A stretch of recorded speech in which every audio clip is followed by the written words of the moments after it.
Hey ghoul friends, it's me, Adrian, or Ayden. Either way, I am still your host, and you are still listening to Susto, the podcast of ooky spooky scary stories. Welcome back, thank you for being here, and if this is your first time, welcome. Thank you so much for joining us in our beautiful little graveyard garden. Ghoul friends, this last weekend was intense. I did not post a lot of pictures, and I've been saying this, my only regret is that I got more pictures and videos of the True Crime and Paranormal Podcast Festival. If you're a best ghoul friend on Patreon, I uploaded a vlog yesterday as I struggled to make my coffee in the morning, but just kind of recapping the weekend and just to give you like a really condensed short version of that here. It was amazing. I was not prepared for it, how intense and wild it was going to be as someone who's presenting a table and a panel, but intense and wild in the best way possible. I had such an amazing time. I met so many cool people, other podcasters, people who were there just as listeners. Those of you who dropped by and mentioned that you listened to the show, thank you so much for being there. Not only from me, but to the other podcasters. It's at the very beginning, like right when you're setting up your table, it can be pretty nerve-wracking because you're like wondering if anybody's going to show up. So yeah, those of you who attended solely as listeners and not as other creators, thank you for being there. Thank you for getting a ticket and showing up and saying hi and saying I listened to your show. It means a lot. It's so validating. Like obviously I see the numbers online and in my metrics and analytics and all that stuff, but those are just numbers. So to see a face, to see a person that tells you, hey, I listened to your show, I like your show, man, that is like such a good feeling. Just all around amazing weekend. I had so much fun, and huge shout out to the volunteers, the organizers, and the founders. Thank you so much, Lainey, for reaching out and encouraging me to attend. I'm not gonna lie, y'all, I already have my ticket for next year in Denver, Colorado. So you have a year to make up your mind and to decide if you want to go to Denver and have this amazing experience with me. It's not just for podcasters. So I recommend checking it out. Also, I'm excited to be in Denver in July instead of Texas, at least for a weekend, because this heat is killer. I also want to give a big thank you to Bethany and Leah over at the Paranormal Putas. If you have not listened to them, you need to check them out. As you may have heard before the festival, I was promoting that I was doing a panel with them. It was so fun. Y'all, we packed that room. We had a great time. They are such a fun time. They're so cool, and I'm so excited that they're Austin based. So Bethany and Leah, if y'all are listening, and I've already told you this in person and online as well, I am so excited to keep working with you. Speaking of, I'm not sure if I've spoken to you all since the library event either, but if I haven't, that was also so much fun. That was essentially, if you didn't see the post that I made online at Susto Podcast on every platform, that was essentially Susto's very first live show, which was wild to think about in the moment. I got there and I was doing it, and they had me tell scary stories, and y'all, I went with like the full Susto experience. I showed up with like a soundboard on my computer, and I played music and sound effects as I do in the shows. It was really interesting to do that in person. I'm basically a DJ. No, I'm kidding. But yeah, just kind of providing that experience in person where I'm telling a story live and then managing the music and sound effects was so cool. So thank you so much to the Austin Public Library. Y'all get a library card, go check out a book or other resources, amazing resources that libraries have that people don't know about. But yeah, that was such a fun, cool thing to do, and I'm excited to do more things like that. I think now I know for sure I can do a live show. I wasn't sure what it would look or sound like or if it would work, but it did. So excited to take Susto on the road, I guess. Someone's mentioned it before on like a live that I did. They said Susto live or the Susto tour or something. I don't know. So that just sounds cool to me. So I don't know. We'll see. I've been asking people to tag me in events or flyers or send my information to organizers or send their information to me for any events that you all think Susto could attend and either do a live storytelling or just be there to promote the show and be around cool stuff like that. Speaking of doing that, actually, in like 15 days from when this goes out, it's going to be September 16th. That's a Saturday. I will be at the San Antonio Paranormal Fest at the Victoria Black Swan Inn. You can visit CuriousTwins.com to get your tickets. They're going to have a speaker lineup. They're going to have artist vendors, aura photography. There's gonna be a complimentary bar, spooky snacks, oddities, psychic medium readings, herbs,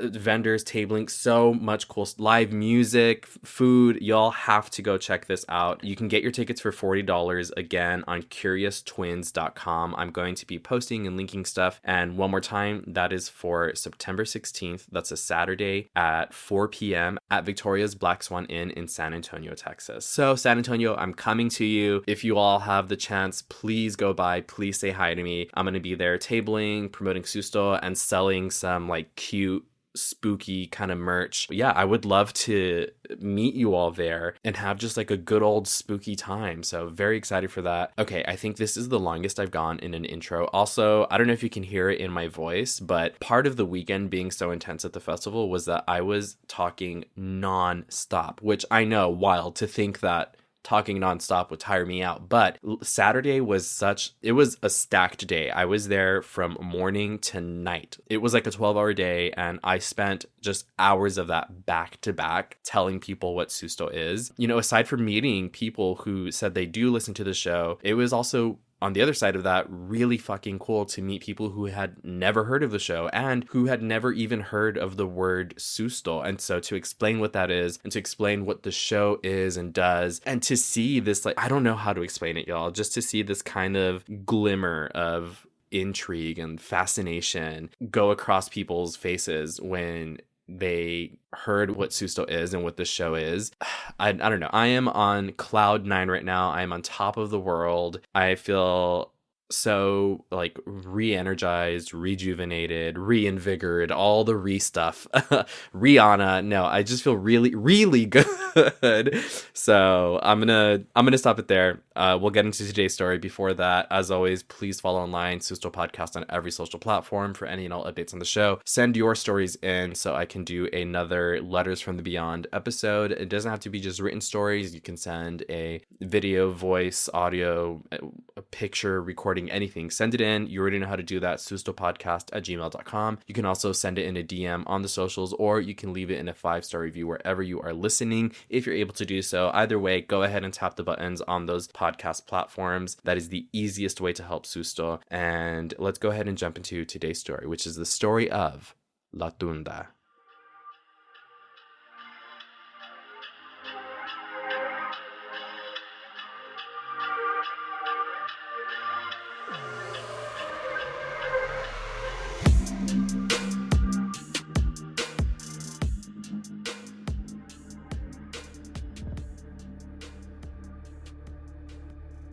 In an unfrequented corner of the Colombian rainforest, where the dense canopy of trees cast intricate shadows on the forest floor, there lived a legend that spoke of a creature that possessed an ethereal beauty that could ensnare even the strongest of hearts. With raven black hair that cascaded like a waterfall and eyes that glowed like embers in the night, La Tunda was said to be a vision of enchantment. Her voice was like the sweetest melody, and her laughter carried on the wind, captivating anyone who heard it. However, beneath her alluring exterior lay a sinister truth. La Tunda had the power to shapeshift, taking on the form of family members and love interests, luring unsuspecting souls deep into the heart of the rainforest. But her powers of transformation were imperfect. She always had a wooden leg in the shape of a molinillo, or wooden kitchen utensil used to stir hot drinks such as chocolate, even when she took another form, and her arms stretched unnaturally long. In this monstrous form, she would strike fear into the hearts of those who had fallen under her spell. She is also known to feed her victims enchanted shellfish, like shrimp and crab, rendering them forever her servants. She builds a cult-like community for as long as they are able to stay under her spell, or until she decides to drink their blood. Among the townspeople, there was a young woman named Isabella. Isabella had an insatiable curiosity. She often listened to the elders' tales. The stories of La Tunda captivated her the most, and she wondered if such creatures truly existed beyond the realm of imagination. One evening, as the sun dipped below the horizon, casting a warm, golden glow across the town. Isabella found herself at the edge of the rainforest. The rustling leaves and the distant calls of birds seemed to beckon her deeper. As Isabella ventured deeper into the rainforest, the light dimmed, and the air grew thick with an almost tangible energy. The trees' rustling leaves seemed to be whispering to her, faint voices that tugged at her senses. Deeper and deeper she went until she stumbled upon a clearing bathed in moonlight. There, standing amidst a pool of luminescent flowers, was a figure so captivating that Isabella's breath caught in her throat. It was Tunda, her beauty outshining the moon itself. Isabella. The creature's voice was like a soft caress, drawing Isabella closer with each syllable. Isabella felt a pull unlike anything she had ever experienced. The world around her seemed to fade, leaving only Tunda in her vision. Her heart raced, and a mixture of fear and fascination swirled within her.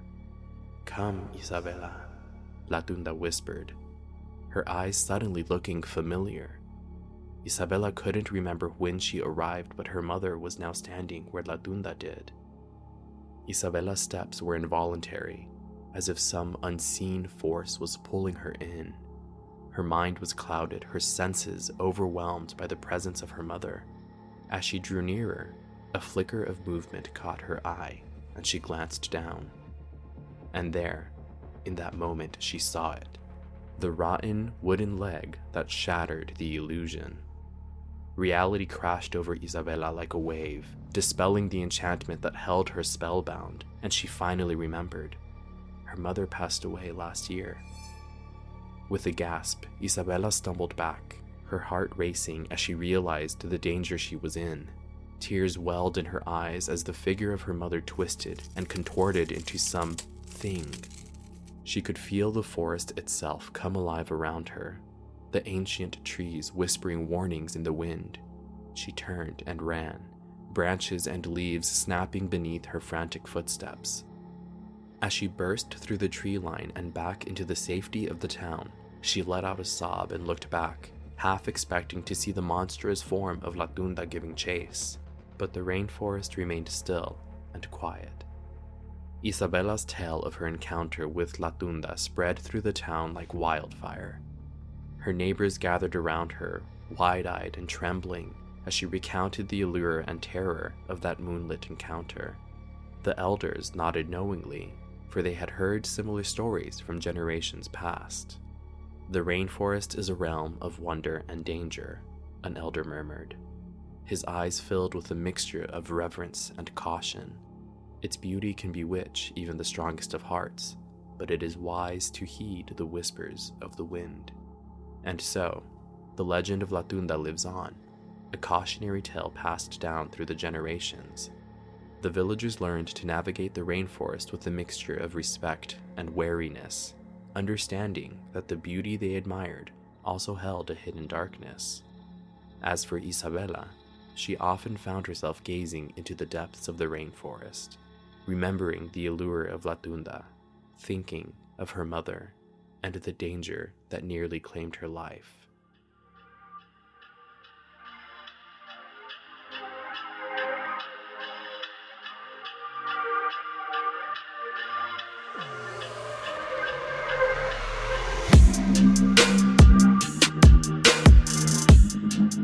Alright, welcome back. If you are a best girlfriend on Patreon, then you should be able to watch this portion of the episode on video. I'm recording it right now, so hello. This is my face. Let's go ahead and jump into those sources that I have. So right away, I want to address something that I thought was so funny for some reason. There is a detail that I kept seeing pop up anytime I looked up this story, and it came up again several times. I'm going to go through the wiki entry first, and I'll see if it pops up, because of course wiki is always the first one that I look through, so we'll see how quick this pops up when you search this. All right, this says the Tunda is a myth of the Pacific coastal region of Colombia and Ecuador, and particularly in the Afro-American community, about a shape-shifting entity resembling a human woman that lures people into the forest and keeps them there. So first off, one of the first discrepancies that I noted based on who's telling the story. So some say that she is a beautiful creature, and others say that she is ugly. She's just like an ugly, horrid thing to look at. I don't know. My kind of understanding of that is because she can shapeshift, she's just like, she stays ready, you know, like she's her face beat, hair done. She's always like good to go out. And she does that so that if someone happens to stumble upon her, which doesn't seem like it's ever really an accident, it seems like she's always calling people toward her, that, you know, that's the first thing they see is a beautiful woman. So I feel like seeing her ugly or scary looking, or however they described her, that is something that happens, I think, only when she's caught off guard or when she's ready to just reveal herself. This continues either way. She's described as being capable of changing her shape to appear in the form of a loved one, such as in the likeness of a child's mother, to lure its victims into the forest and feed them with shrimp. And this says camarones peneidos, to keep them docile. This deception is referred to as entundamiento, and a person in this state of pacified stupor is called entundado or entundada, or entudadex, entudade, depending on how you like to identify. This also continues. Well, first I want to search this up. So I didn't know what this term meant, the camarones peneidos. I don't think I've ever heard that word peneidos. It has an accento on the I. Oh, it's just, so this could be it. This says Penaid shrimps. It's spelled Penaeid. Penaide. I don't know. I'm not a scientist. It says Penaid is a family of marine crustaceans in the suborder, this word, Dendrobranchiata, which are often referred to as Penaid shrimp or Penaid ponds, white leg shrimp. Okay, so it's just like a species, it looks like. But anyway, it's okay. I just wanted to, I'm assuming that's what that word means. It's in reference to the family of the kind of shrimp. This continues. Her shapeshifting abilities are said to be imperfect, as this doppelganger of sorts would always have a wooden leg in the shape of a molinillo, or a wooden kitchen utensil used to stir hot drinks such as chocolate or agua panela. Again, I'm throwing up, for those that are doing audio only, I'm throwing up pictures of all these things on the video for Patreon. Again, that's patreon.com/sustopodcast. This continues. The monster, however, is very cunning when trying to hide her defect from her would-be victims. In other versions, it appears to male loggers or hunters working deep into the jungle as a beautiful woman that tries to lure a man away so it can reveal its hideous nature and suck his blood and drink it, or devour him as a wild animal like bears. So she's also got that like vampire kind of aspect, I guess, or attribute in regards to the blood sucking, but she'll also just eat human bodies. She'll eat people. So, you know, either she wants like a little pinkity drinkity or a girl dinner. It's really up to however she's feeling. I do want to jump into the doppelganger thing though, because that's essentially what this is. And I know that we talk about shapeshifters on the show a lot. I think, God, I wish I could remember them off the top of my head, but there have been many a shapeshifter on Susto. If you know them, drop them in the comments to remind me. But the entry for doppelganger on Wikipedia, it says a doppelganger, sometimes called or sometimes spelled doppelganger, or doppelganger, is a biologically unrelated lookalike or a double of a living person. In fiction and mythology, a doppelganger is often portrayed as a ghostly or paranormal phenomenon, and usually seen as a harbinger of bad luck. Other traditions and stories equate a doppelganger with an evil twin. In modern times, the term twin stranger is occasionally used. Interesting. I want to go to... and this is a wiki entry. Again, all these direct links are going to be on the Susto Google Docs and Patreon. I mean, either way, doppelganger is not, I think... Well, I mean, the mythology is, it's, I think, based in... It says it's a German word for a paranormal concept. So it seems to have its origins in Europe, but it's one of those things that's kind of, we see it in other cultures just called by a different name, and maybe specifically by a specific creature. So in this case, the Tunda. We're going to go ahead and jump to the next link on the Susto Google Doc, and this is from a website called raisingcolombiankids.blogspot.com. It's their entry, Myths for Monday, La Tunda. This is so cute. Myths for Monday. How fun is that? So I'm going to read this one to you. And this, oh my God, here's this one. So this had a video. I'll post a clip of it across everything. This video is linked in the Google Docs, and I'll try and post a clip of it on the social media post for this episode because it was so interesting. I think this is where it's going to talk about it. Okay. The thing that I'm like excited to bring up. So this says, the myth of La Tunda comes from the Colombian Pacific region. Think Buenaventura, and is common among Afro-Colombians throughout today's department. It uses this word department. I saw this in the Wikipedia. I'm not sure if this is a translation thing. I'm like, does it mean community or a region? I don't know. It says Valle del Cauca, today fondly called El Valle. It is used to scare people into behaving correctly. So here it goes. Like many of these stories, right? La Tunda. This says, La Tunda, when seen as herself and not in one of her shape-shifting forms, is a very ugly woman, like we mentioned earlier. Some people say that one of her feet is shaped like a molinillo, the wooden stick used to stir chocolate in Colombia. Others say that the foot is made of the root of the tingy tree. The other leg looks like that of a child. Either way, it is not very appealing. This is very reminiscent to me also of the last episode of the girl who danced with the devil, where he has the mismatching feet that are not human feet. I wonder, and we've also seen it with I think it was either the Siwapa or the Sawayaba? Siwana? I don't know. One of the other cryptid femmes, as I love to call them, she has backwards feet, and she also has long black hair, and she's beautiful and lures people into the forest. So I just wonder what it is with the not like typical feet in all of these stories. But either way, this continues. She hunts along the coasts for children who have not been baptized, and in quotations it says los moritos, disobedient children and unfaithful men. To each of them she appears as their mother or another loved one and lures them into the jungle. Once in the jungle, she feeds them shrimp and crab. In the story I said it was enchanted shellfish because I wanted it to sound nicer, but this says she feeds them shrimp and crab that she farts on. Something about that, this is word for word, this next sentence. Something about that fart hypnotizes her prey and makes them stupid. When a person has succumbed to her fragrant food, they are said to be entundados. A person entundado then follows and loves the tunda and rejects humanity. The encounter with the Tunda is always tragic, unless a combination of the godfather, godmother, priest, and parents come to the rescue. That's a team of 5 people. Here are 2 songs about the Tunda. Be forewarned that the video in the second is kind of gruesome, and that's the video that I was talking about. It comes from a movie made about the Tunda and shows her eating a person and farting on the shrimp. Probably not appropriate for kids, because it seems like this is a website.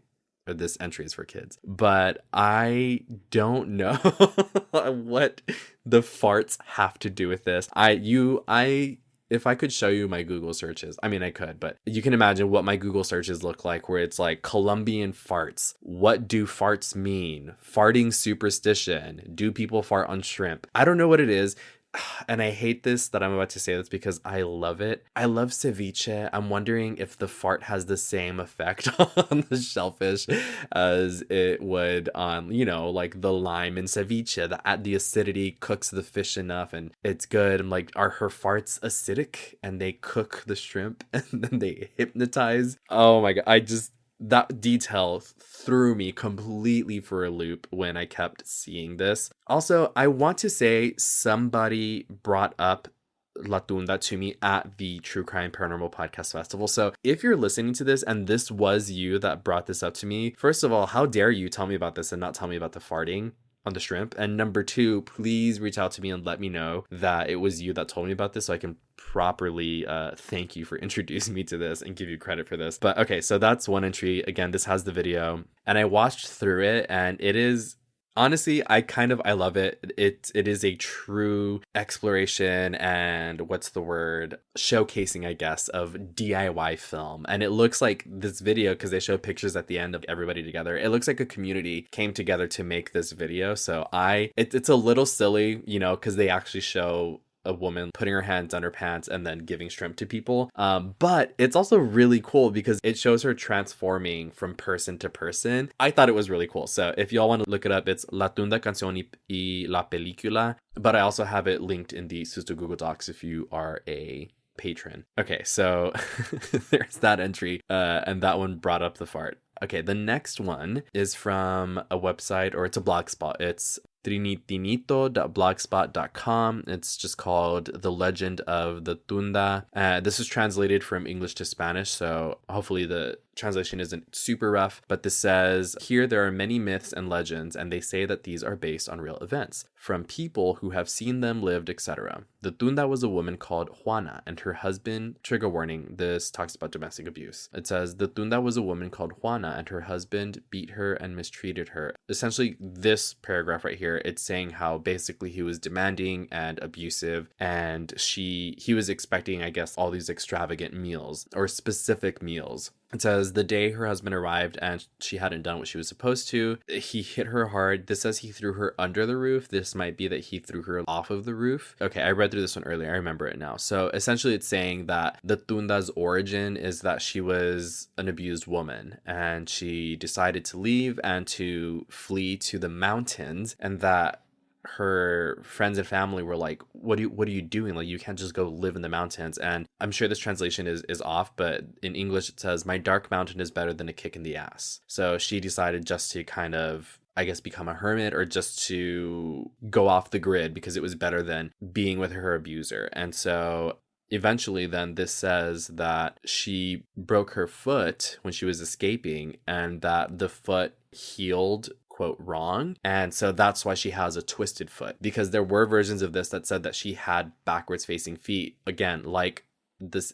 I'm not sure if it was the Siwap or the what's it called, the Sawayaba, one of those, that she also had twisted feet or backwards feet. Either way, so this continues to say that she survived on shrimp, that she cooked them with her buttocks, I'm guessing with the farts, that when she caught people that the smell would make them dizzy. And so essentially then it just goes right back into the lore that we've talked about. But again, I wanted to include this one because this kind of included like an origin story to where she's one specific cryptid. She's a type of spirit, and that her origin again is that, you know, she had that troubled past and a toxic relationship. So this next one, this is from villains.fandom.com, and I think this is a wiki fandom page. This one also has like a breakdown. I love the wiki fandom because they'll also do it looks kind of like, if you can imagine like a baseball card for these cryptids. So it says evildoer, and then it has her picture, and it has name, alias, origin, occupation, power, skills, hobby. Sorry, her hobby says kidnapping children and adults alike. Right? What do you like to do for fun? I kidnap children.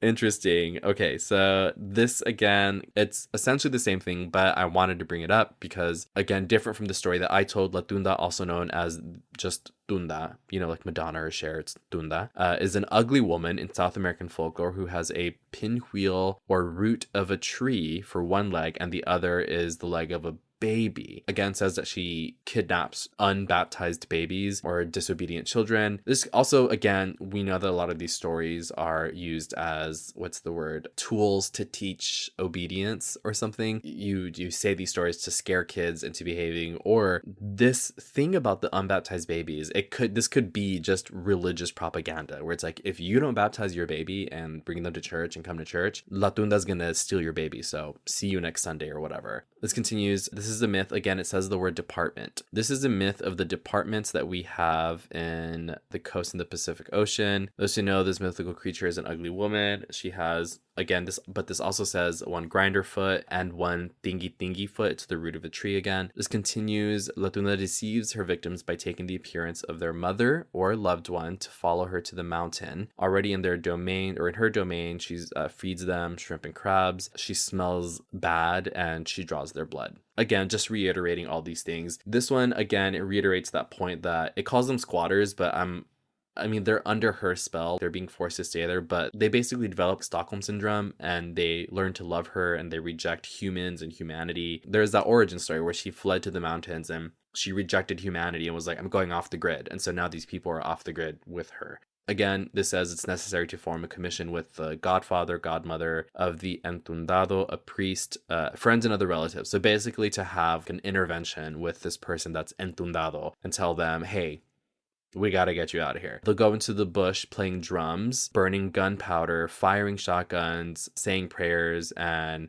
saying foul words for her to disappear. I haven't seen that one in a while. Cussing a cryptid out to get rid of it or to force it away, that's a thing that we see with lechuzas. And I think I mentioned that in that episode. So, wow, this is the first time that I've seen that in a long time. It's also, correct me if I'm wrong, please. I want to say it's in like Japanese cultures. I've seen a lot of videos online where there's these Japanese urban explorers and then they stumble into a haunted place and they're just cussing up a storm because it said that you can use that to protect yourself. So interesting to see that connection between that part of the world and this part of the world. This continues that some say that La Tunda experiences human feelings, so she can fall in love, she complains about things, and hates, especially children, it says.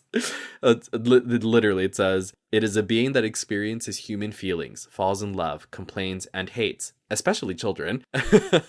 Despite her feelings and human actions, La Tunda has superhuman powers because it is she who produces the conjugation of sun and rain. Okay, so she's got Aurora Monroe, Storm from X-Men kind of powers of summoning the weather. When this happens, the people of the Pacific say, when there's rain and stuff, they say the Tunda is giving birth. It is said that in a rural area of the municipality of Buenaventura, there is the Matunda, which is the mother of La Tunda. So Matunda is the mother to La Tunda, to Tunda herself. This says once at a party, she danced in a contest and La Tunda was part of one of the finalist couples at this like dance party competition, but someone discovered her feet and shouted, Tunda, that's the Tunda, and then the Tunda ran away. That is the closest thing to, and it's so funny that this story came up after I did the resurrection and also the panel at the True Crime Paranormal Podcast Festival that I did with Paranormal Putas was about this story, or not this story, but about the girl who danced with the devil. And if you haven't heard it, go back, listen to the episode. But one of the details is that they discover he's the devil because of his feet. Wow, this is so similar. She's at a dance and she was discovered because someone saw her feet. But honestly, this sounds more like, well, also, we really don't know why the devil was dancing that night. He could have just been trying to have somebody put La Tunda and the devil in contact.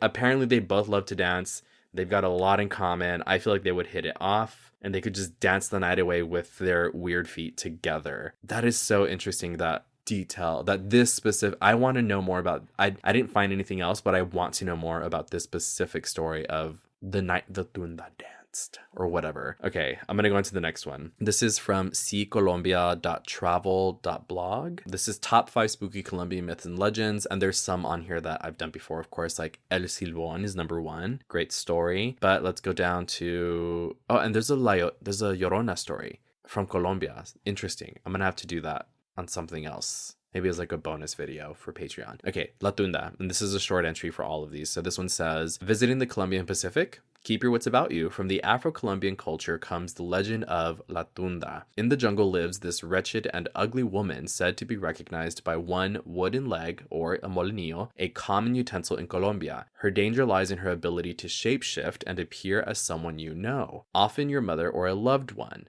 so that she can lure you into the jungle. It's also interesting, I think, this detail that it says like, she can shapeshift into anything, but all of these sources keep pointing to the idea that she takes the form of someone's mother. And, mothers can be seen as like the head figures of the household, as the matriarchs, but also there's that, just that maternal comfort that a mother can give people. Maybe the Tunda is thinking, well, people love their moms mostly, majority of the time, so I'm going to turn to this person's mom to trick them. That's the easiest way to get them, right? Anyway, this continues. Once in her clutches, she feeds you shrimp that she has farted on. And this one addresses it, that's weird. It says in parentheses, yes, you read that correctly, that hypnotizes them into a stupor so that she can do what she will with you. Suck your blood, vampire style, or devour you like a wild animal. Overall, I'd say it is probably the best to just avoid her. And then this finishes. This is funny. This person is getting commissions on this because it says, don't let this stop you to visit the Pacific of Colombia. Reserve here. And it's hyperlinked. I see why oh, well, yeah, it's Columbia travel blog, so of course. You know what? You get that commission. Reserves. I'm just kidding. I wouldn't. This last thing I have in here, this was just funny. This is for the people who are watching the video on Patreon. It's just a video of a shrimp farting. This is where I hit a wall with trying to find leads for the idea of farting and shrimp. I got a farting shrimp. And so I just wanted to include it because it's honestly kind of cute to watch this video because it's just little tiny bubbles floating to the top of the tank from this shrimp. So you can see that on Patreon. That's for you all. Okay, so yeah, I guess that's all for those sources.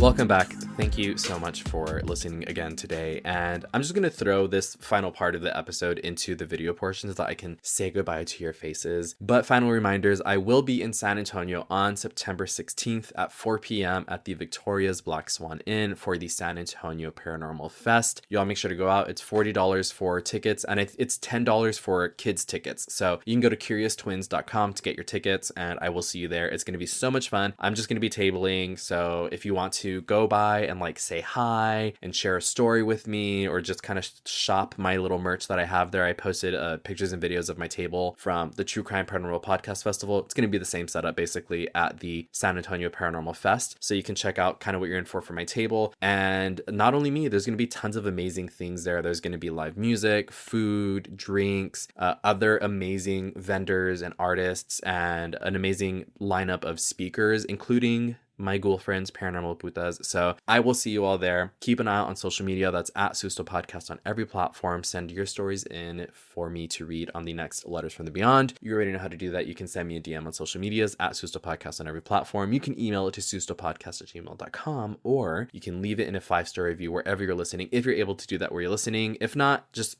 press all the buttons on those podcast platforms. It's the easiest way to support Susto. And if you're interested, you can sign up on patreon.com to get some fun perks and benefits like watching this video. Speaking of patrons, huge shout out to all of my patrons. You all are Liza, Sadie, Rachel, Alejandra, Luther, April, Mario, Eva, Dee, Victoria, Josette, Sam, Angela and Co, Mandy, Julianne, Karen, Lori, Jeannie, Monica, Desiree, Anna C, Ashes, Neresa, Rachel, Azucena, Javier, Rios, Anna, Christine, Marlene, Diana, Chata, Jessica, Lainey, and Desiree. Thank you all so much from the bottom of my heart. I will talk to you all in the next one. And if you roll up in a ball and you lay down on your side, it helps to pass the gas.